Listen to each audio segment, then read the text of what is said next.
کربلا کی جنگ 9 محرم کو ہو چلی تھی، آپ جانتے ہیں سب. ہجوم کیا لشکر اعداء نے، یکبار کی فوجوں نے مل کر بڑی مہلت دے دی حسین کو، بس اسے کو یا بیعت یا جنگ. ہجوم دیکھا، سر اٹھایا میرے مولا نے، عباس گھوڑے پہ سوار ہو جاؤ، انہیں میرے خیام سے دور روکو اور کسی طرح بھی آج کی رات جنگ ٹال دو. اب مجھے نہیں معلوم تو تم سوچ کے کس جنگل میں ہو. عباس نے یہ نہیں کہا میں اکیلا وہ 9 لاکھ، حکم امام ہے کہ جنگ ٹالنا ہے آج کی رات، چاہے نئی تقدیر لکھنا پڑتی عباس کو.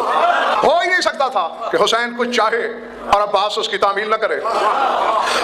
بلکہ حسین افضل صاحب میں نے بخدا کتابوں میں دیکھا ہے تلوار بھی نہیں تھی عباس کے ہاتھ میں اس وقت. نہتے سوار ہوئے اشہل پر، میرے مولا کے گھوڑے کا نام ہے اشہل، ایڑ دی دوڑایا. عباس کی آمد کے جارحانہ تیور دیکھ کے شامیوں کو بھاگے پہلے روکنا پڑے. انداز ایسا تھا عباس کی آمد کا، اللہ جانے کیا ارادہ لے کے آ رہا ہے علی گلال. عباس نے بھی بھاگ روکی. اور بھگیجا جی یہ لفظ ہے تاریخ کے کہ اتنا قریب آ گئے دونوں طرف کے گھوڑے، یوں ہوتے نا کان گھوڑے کے. تاریخ والے لکھتے ہیں کہ اگر عباس کا گھوڑا اور سامنے والے کسی شامی کا گھوڑا اگر کان یوں کر لیتے تو کنوتیاں مل جاتی. اس فاصلے پہ گھوڑا روکا، 9 لاکھ پہ طاہرانہ نظر ڈالی. اچٹتی سی نظر پہلی صف سے جو گزری نا، آخری صف تک کے کلیجے ہل گئے کہ اللہ جانے عباس کا ارادہ کیا ہے. کیوں آئے ہو شامیوں؟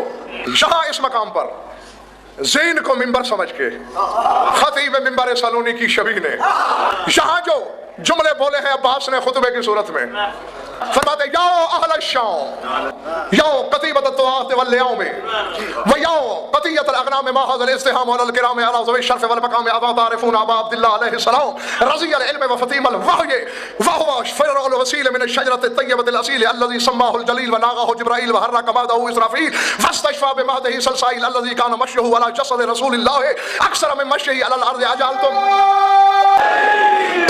الذي كان مشيه على جسد رسول الله اكثر من مشيه على الارض اجعلتم قبلة رسول الله قبلة وموضع قبلته تامة لسيوفكم يا ايتها البكرة الخبيثة النابتة تندم ما تعلمون الذي بازرت الحسين بعد الحسن ان يخفف مثلي بالقتل ويهدد بالموت والله الذي لا اله الا هو لو اشرت الى الرؤوس الذي اراها طائرة لمتم على مكانتكم قبل سلة سيوفكم وهي اعرف منكم بقبضة ايدينا واذا يدور طاون الحرب وتطهر النظام وينكس الهامة فانظروا الى الكف التي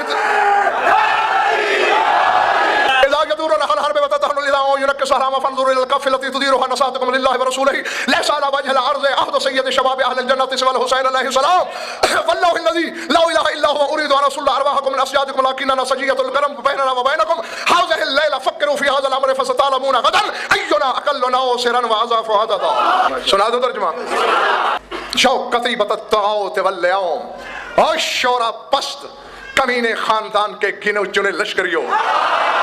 بھئی جس کو اپنی خاندانی نجابت پہ ناز ہو اور کوئی کمی کمین سامنے آنکھیں دکھا رہا ہو تو پھر اسی لہجے میں بات ہوتی ہے نا منڈی والوں. یا قطیت الاغنام، میرا علم تو ہے واماندہ درماندہ عاجز، میں خراج نہیں پیش کر سکتا عباس کی فصاحت کو. سوچئے گا ضرور. یا قطیت الاغنام، او بھیڑ بکریوں کے لشکریوں. نہیں 9 لاکھ وہ عباس بھیڑ بکریوں کا ریبر سمجھ رہا ہے. وہ کیوں سمجھ رہا ہے؟ 34 برس کا اسد اللہ کلائی میں انگڑائی لے رہا ہے. بھیڑ بکریوں کے جمع غفیر ماحد الازدحام، یہ کیا ہجوم ہے؟ علل کرام، عزت دار لوگوں کے خیمہ وذوی الشرف والمقام، جو صاحبان شرف ہیں، جو صاحبان مقام ہیں. فرماتے ہیں اما تعرفون ابا عبداللہ علیہ السلام، کیا تم حسین کو جانتے نہیں؟ رضی الوحی وفتیم العلم، جو دودھ پی پی کے نہیں وہی پی پی کے پلا ہے. یہ ہماری اصول کافی سے تو بڑی کتاب کوئی نہیں. ہاں اصول کافی سے بڑی کتاب کہاں ہے مذہب اہل بیت میں؟ اس میں یہ حدیث ہے کہ میرے مولا حسین نے سیدہ جیسی ماں کا دودھ بھی نہیں پیا. رسول خدا آتے تھے ہاتھوں پہ اٹھا کے زبان منہ میں دیتے، چوستے چوستے جب جوہر وحی الہی سے پیٹ بھر جاتا. میں نے حسین صاحب بہت سوچا راز کیا ہے. ایک دن سمجھ میں آیا علی کے بیٹے 18 ہیں، 15 بیٹے اور بھی ہیں حسنین کو چھوڑ کر، لیکن صرف عباس کو فاطمہ نے اپنا بیٹا کہا عباس میرا بیٹا ہے. ہو سکتا ہے کوئی جاہل کہتا بغیر دودھ پیے بیٹا کیسے بن گیا. حسین نے کہا عباس فکر نہ کر، میں بھی دودھ نہیں پیوں گا ماں کا، تاکہ عباس کے دعوے یکتائی پہ دھبا نہ لگے اور پھر دنیا سمجھ سکے کہ جس طرح حسین دودھ نہ پی کر بیٹا ہے عباس بھی بیٹا ہے. کیا تم نہیں جانتے رضی الوحی وفتیم العلم جس کی دودھ چھڑائی کا نام علم ہے. الذی هو الفرع الوسیل من الشجرۃ الطیبۃ الاصیل، جو شجرہ طیبہ کی کبریائی سے ملی ہوئی شاخ ہے. لاکھ تعظیم سجدے کروں عباس کی عظمت کو، حق ادا ہی نہیں ہو سکتا. ملا ملوانے کیا تعارف کرائیں گے حسینیت کا؟ عباس بتا رہا ہے وہ حسین الذی کان مشیہ علی جسد رسول اللہ اکثر من مشیہ علی الارض. فرمایا میں اس حسین کی بات کر رہا ہوں جو زمین پہ کم چلا ہے اور رسول کے بدن پہ زیادہ چلا. اور رسول کی عادت تھی، میں نے کتابوں میں پڑھا ہے، استاج علی الارض وارکب الحسین علی فخذیہ قابضا باصبعیہ ثم یمشی من رجلیہ الی صدرہ ومن صدرہ الی رجلیہ. پنڈلیوں پہ چڑھا لیتے تھے حسین کو، رسول لیٹ جاتے تھے اور دونوں ننھے ننھے ہاتھ پکڑ کے پنڈلیوں سے سینے تک، سینے سے پنڈلیوں تک. تمہارے رسول نے کتنے حج کیے ہیں بھلا؟ شاباش، سارے پاس ہو گئے ہو. ایک حج کیا تو ایک ہی حج میں ایک بار حجر اسود کو چوما. توجہ، عباس کہہ رہے ہیں شامیو حرامیو اجعلتم قبلۃ رسول اللہ قبلۃ وموضع قبلتہ طامۃ لسیوفکم. فرمایا بے حیا کمینے لوگوں، تمہیں شرم نہیں آتی؟ جسے رسول نے ایک دفعہ چوما وہ تمہارا قبلہ ہے. اجعلتم قبلۃ، قبلہ کہتے ہیں بوسے، جو ایک بوسہ گاہ ہے رسول کی ایک مرتبہ کی. اجعلتم قبلۃ رسول اللہ قبلۃ، جو ایک قبلہ ہے وہ قبلہ ہے، اور جس کے بدن پہ اس کے بوسوں کی برسات ہے. طامۃ لسیوفکم، اس کے بدن کو اپنی تلواروں کی خوراک بنانا چاہتے ہو؟ راہ سین میں مچلا عباس، آنکھ اٹھائی پہلی سے آخری صف تک جاگنا. آخری بندے بھی جو دکان کے شٹر کے پاس بھی کھڑے ہوئے ہو، لکھ لو تمام شیعہ سنی دوست لوہے دل پر. عباس کہتے ہیں یو ایتھا البقلۃ الخبیثۃ الناوبۃ علی الدمن، او گندگی کے ڈھیر پر اگنے والے ناپاک جھاڑ جھنکارو. حضرت شاہ جی پوری تاریخ عرب میں اس خوبصورتی سے حرامیوں کو حرامی کسی نے نہیں کہا، اور 9 لاکھ میں سے جرات نہیں ہوئی کسی کو.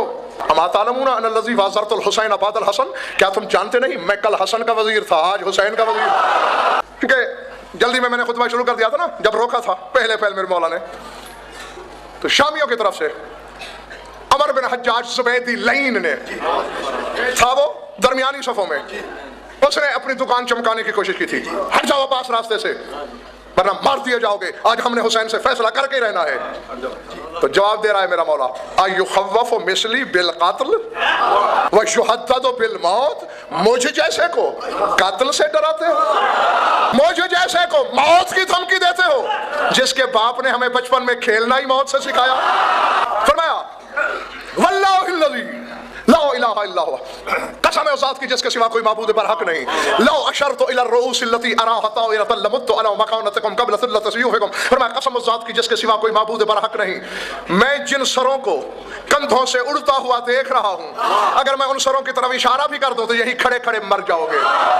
فرمایا اس حسین کی بات کر رہا ہوں سماہ الجلیل وناغاہ جبرائیل وحرک مہدہ اسرافیل واستشفع بمہدہ سلسائیل.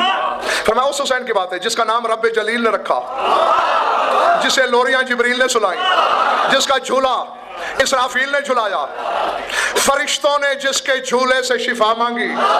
بس بڑھ گیا میں مقصد کی طرف. میں اگر ان سروں کی طرف اشارہ کر دوں کہ مجھے اڑتے ہوئے نظر آ رہے ہیں تو تلواریں نکالنے سے پہلے مر جاؤ گے. دل تو میرا یہی چاہتا ہے ان اصل ارواحکم من اسجادکم، کہ کھڑے کھڑے تمہاری روحیں نکال لوں. اگر میں چاہوں، ارادہ تو یہی ہے میرا، ان اصل ارواحکم من اجسادکم، کہ تمہارے جسموں سے روحیں نکال لوں. لیکن کیا کریں؟ لیکننا سجیتنا الکرم، کرم کرنا ہماری عادت ہے. کیا کریں کہ کریمی ہماری گھٹی میں ہے. جاؤ بیننا و بینکم ھذا اللیلہ فکروا فی ھذا الامر، جاؤ رات میں سوچ لو. عباس کا خطبہ نہ ہوتا یا کوفے میں بی بی کا خطبہ نہ ہوتا تو مولوی نے تو ہمیں ٹرخا دیا تھا کہ حسین نے مہلت مانگی تھی. یہ تو بہن بھائیوں کے خطبے نے بتایا. واقوفے میں بھی بی بی نے کہا تھا کہ امہلناکم لیلۃ واحدۃ للتوبۃ، ہم نے موت ٹالنے کے لیے مہلت نہیں مانگی، ہم نے تمہیں توبہ کے لیے مہلت دی تھی. شاید کسی کی قسمت جاگے اور کوئی توبہ کر کے آ جائے.